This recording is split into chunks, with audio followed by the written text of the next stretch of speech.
So welcome to the new feed. This is the new channel for the new feed. All the reasons why I had to dissolve the old channel is on the old channel, so you can check that out. So in this video we are going to be learning how to build our own Google Docs clone, right? I want us to be able to start from scratch, like absolutely scratch. So that is why I am in github.com. So you want to go to your github.com. I'm going to quickly go through how to create a repository, and you can do that by doing two things, right? You can click on this class right here and click on new repository right here.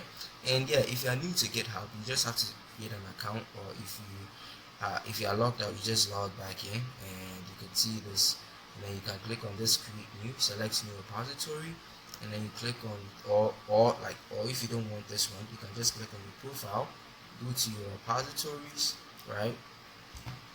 Go to where your repositories are, and yeah, you can just click on this new button right there, or still use this one right here. Alright, so in case I'm using this one, I can just click on what new repository, or this one. Either way it will work. So inside here we can just name it, so we can say Google Docs clone, just like that. Alright, and we have set it to public because you want the potential players to see it. Always make sure you add your readme file, because it will make it very easy for us to clone it using the VS Code GUI or the Kesa GUI. Alright, so we just click on create repository, it says create repository, then we are finally on this page right here. Alright, so the next thing we want to be able to do is we want to copy the HTTPS right here. So let me just click on that, and then we click on this copy button right there.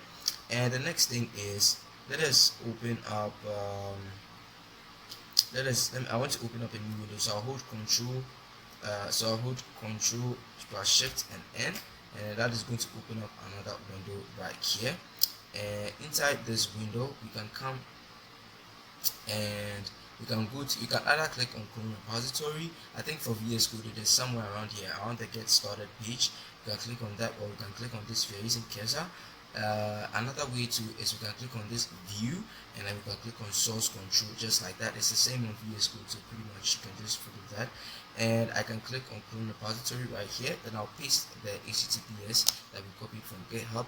I'll hit enter, and then I have to select where I want to create the project. Alright, so I'll just click on desktop YT tutorial projects right there, and then I'll select repository as destination, and then that should clone our Git repository for us a whole lot more easier.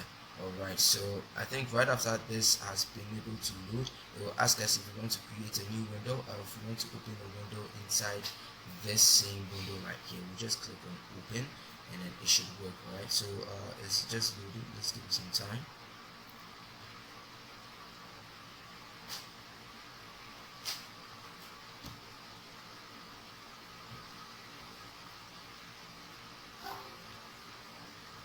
Alright, so you can see that it is asking if we should clone the repository, if we should open the clone repository in the same window, and we just click on open just like that, and you can see that it has just cleaned up everything and just opened it up right here. We can just delete the readme right there. It's only going to make things more difficult for us, and we can close this, open up the terminal just like that, and then the next thing we want to do now is we want to now so let's just say you're a fresh developer, you don't know what is going on, but you want to run your Next.js project. What you want to do is, let's go to the Next.js documentation right here, and then it says what nps create next app at latest. You can just copy that right here. Alright, and we can go into our projects right here and then paste it. Now because we want to create the Next.js project inside our current directory, I'll just come and do /, just like that, and I'll hit enter, and then that should generate the project for us. It's going to access a couple of questions, but I mean, at the end of the day, we should be able to get the projects done. I'll just quickly go take you through that. Alright, so so pretty much it's going to open up real quick. Alright, just wait for a little while.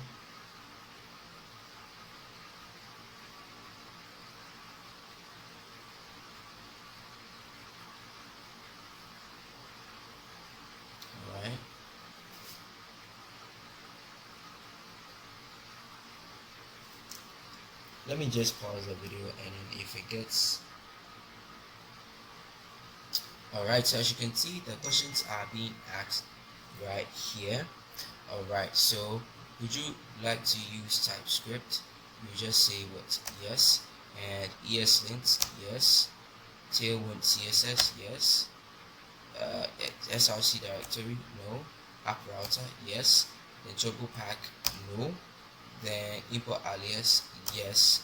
And yeah, we want that one too as well.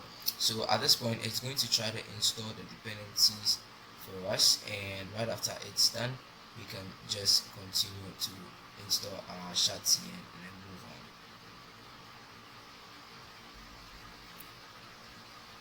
on. Alright, so you can see that our Next.js application has been created successfully right here, and the next thing is we want to be able to add Shatsi in. We can try to run the project right now to see. So dev, just like that, and we just run it just like that. It should load up. Okay. You might get an error, but yeah, we should be able to fix it very simply, and we can just move on.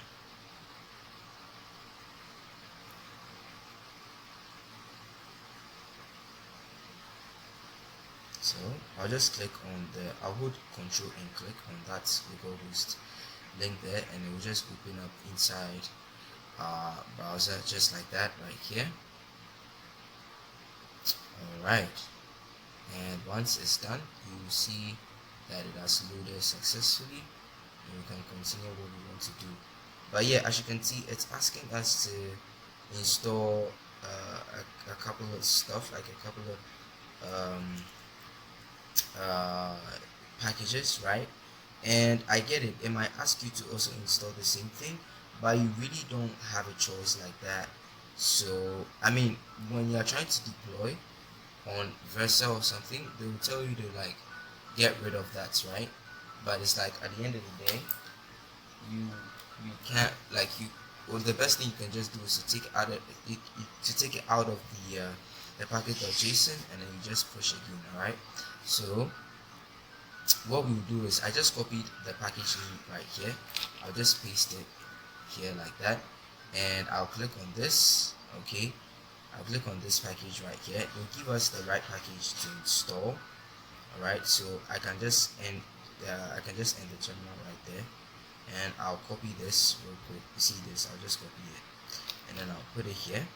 And there's also one more package in there. There's one more package. Let's check. So apart from the lightning CSS, I think there's one more that it will want us to install, but I need to find it. Let's see. So we have lightning CSS. Let's see.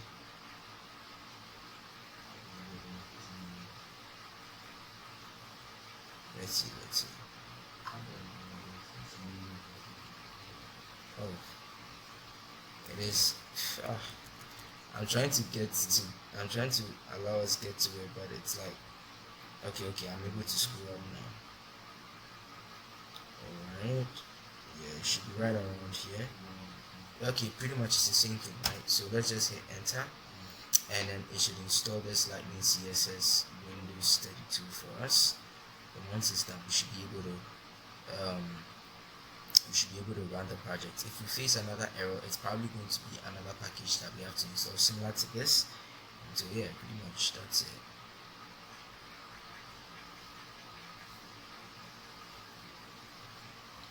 Alright, so it is done, and we can now run our npm run dev one more time.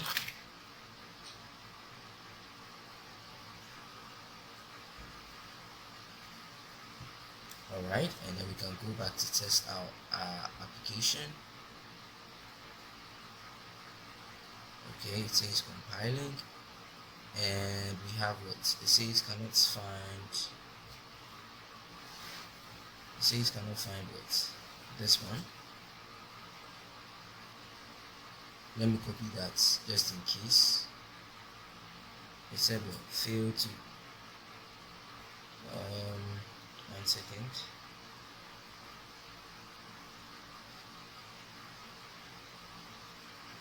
There's still a package that it needs us to install. It's still a package. There's still one more package that it needs us to install. Okay. It tried to reload or something, but yeah, it's still the same error. So give me a second. I'm going to pause the video, go and find the package name, and then you just install it and you can get running. Alright, so I found the package, and it's some tailwind stuff. I actually experienced this when I was trying to use Next 15 for one of my projects most recently. So I just had to go to that old repository, and I go into the initial comments, and I just want to pick up the package name from there. So we'll do npm I. Oh yeah, I have to go and get it again.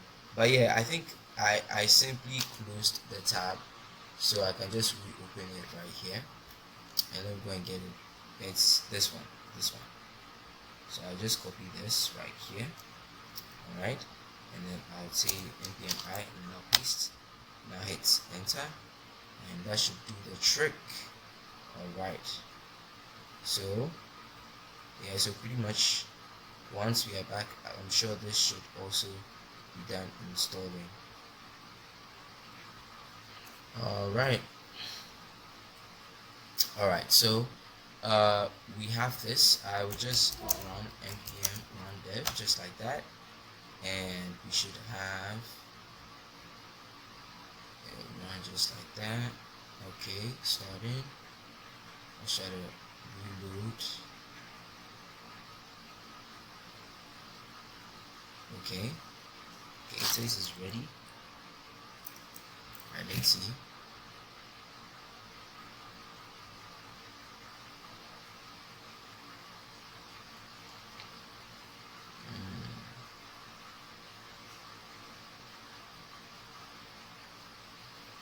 Okay, yeah, you can see that it's here now. Alright, nice and clean. Okay, so now that we have our Next.js running nice and smooth, what we want to do is we want to add our shat.cn. Now for that, you want to go to your shat.cn documentation, you select Next.js, and then you get this page, right? So you just click on this to copy the first command to create it, and then save it. You paste that, alright, then you just hit enter just like that. Alright, so once we hit enter, it's going to ask us like a couple more questions, and then once we answer these questions, we should be able to install or add our shat.cn package to our project.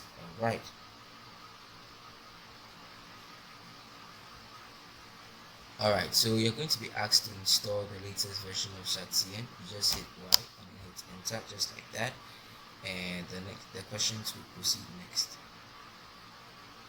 Alright, I think they're about to load up.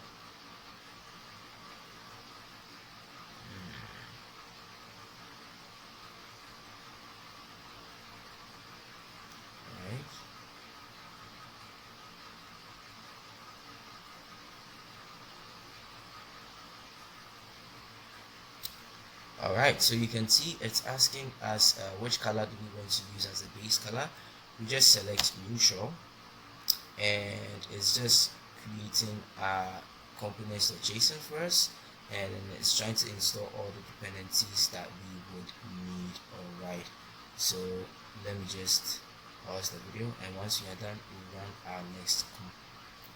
Alright, so as you can see, we've been able to add the lib/utils.cs right here, and everything has been set up nicely for us. Alright, so you can see it's right here. Alright, so the next thing we want to do now is I want us to be able to add all the components in shat.cn. Now for that, we need a special command. I'll just copy this right here, and I'll paste it right there, right? And then all I'll do is I'll just, instead of adding just one component like a button or something, I'll just say add, right, and then I'll bring space and I'll say -- all, and then I'll hit enter, and it's going to try to add all shat.cn components. So I'm just going to pause the video. Once we are done adding all these components, then we know that we can move on. Alright,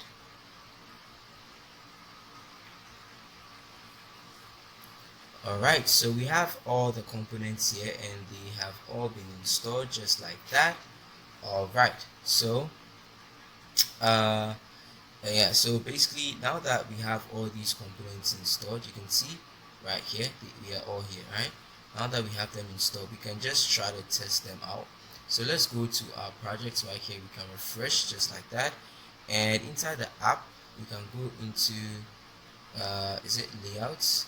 So inside the layouts here too, we can come here, but I just want us to say, so inside here, instead of create next app, we can just say Google Docs. So we can say neural docs, I guess, neural docs, just like that, and handle all your documents with ease. Nice. Alright, then inside our page.tsx we can just clear everything that we have right here, right? And then we can have a div, right? We can have a div right here, and then inside this div we can add a button, and then the button is going to be coming from Shatien right here, right? And yeah, we can just say something like test button, just like that. And so if you go into our layouts.tsx right here, let's check. Yeah, so everything is actually intact in here. Let's try to just refresh. Okay, so you can see that we have what our test button right here, like that. Alright, so and you can see that we have changed the neural docs to just like that. And yeah, this is just some stuff for the search engine, right? So we just change the title and the description too as well. Alright, and so yeah, just so we understand we understand something quick about Shatien. Shatien basically allows you to edit some properties of the components that they give to you. They just they give you more control over the components that they give to you, right? So you can see you can add you can change the names here. You can use multiple of these variants. How do we use them? You can just come here and say something like variants, and we can give it something like you would see the options here. So we can give it an outline, and then you see that the button will change, the styling of the button will change real quick. Look, you can see it just changed right here, right? Nice and clean. And you can also give your own variants right here. So let's just go here and say so over here then we see something like test var, just like that. And test var, we can see something like bg blue 500, just like that. And I'll just take this test var right there, and then I'll come and put it in here, nice and clean. And then once we do that, you should see that it will change the color, the button of the color to blue. And there are more things we can do. There are so many things we can do with these underground settings that we've been given by Shatien. Alright, nice and clean. We can clear this now, and we'll have our button back to where it was. Yeah, so pretty much that is it for today's lesson. We just wanted to set up our environments, and so yeah, so that with the next time I make another video, the next time we meet right here, I can be able to start doing some real Google Docs stuff. Right, so thank you very much for getting to this part of the video. Hopefully I'll see you in the next one.